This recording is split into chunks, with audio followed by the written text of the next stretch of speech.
A guerrilla war in Sogdia, led by the elusive Spitamines, forced Alexander to confront not only mobile enemy horsemen, but also seemingly impregnable mountain strongholds, where Sogdian chieftains and their followers sought refuge.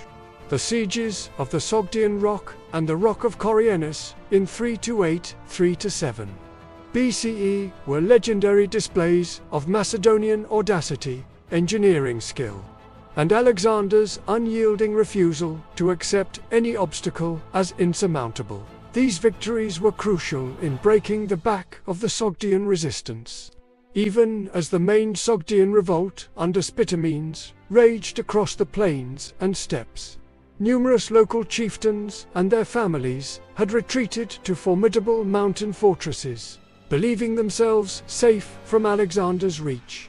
These natural strongholds, often perched atop sheer, isolated rock pinnacles, presented unique siege challenges. To such sieges stand out for their daring and Alexander's characteristic refusal to be daunted.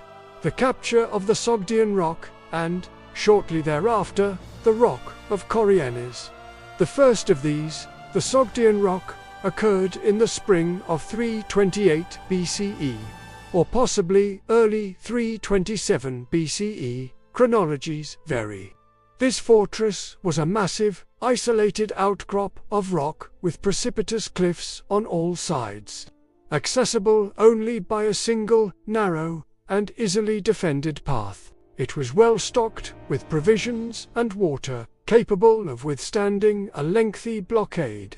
A large number of Sogdian notables had taken refuge there, including, most significantly, the family of Oxyatis, a powerful Bactrian or Sogdian nobleman who had initially supported Bessus but was now a key figure in the ongoing resistance. The defenders, confident in their impregnable position, reportedly taunted the Macedonians from above when Alexander demanded their surrender. They jeeringly told him that he would need soldiers with wings to capture their fortress. This defiant challenge, coupled with the strategic necessity of reducing such rebel strongholds, galvanized Alexander. He was determined to prove that no place was beyond his reach. He called for volunteers from his army who had experience in rock climbing, perhaps from sieges in mountainous regions of Greece, or from hunting in Macedonia. He offered substantial rewards for the first men to reach the summit, with incrementally larger prizes for those who followed, and a particularly large sum for the very first man. Around 300 Macedonians, skilled in scaling cliffs and driven by the promise of reward and glory, came forward. Under the cover of a dark and stormy night, these picked men began their perilous ascent.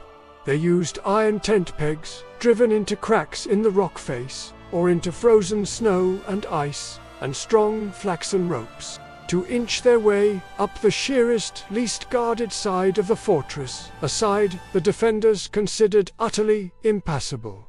The climb was incredibly dangerous. Some 30 men reportedly fell to their deaths in the darkness. However, by dawn, the surviving climbers had reached the summit, undetected by the Sogdians below, who were focused on the main, accessible path where they expected Alexander's assault.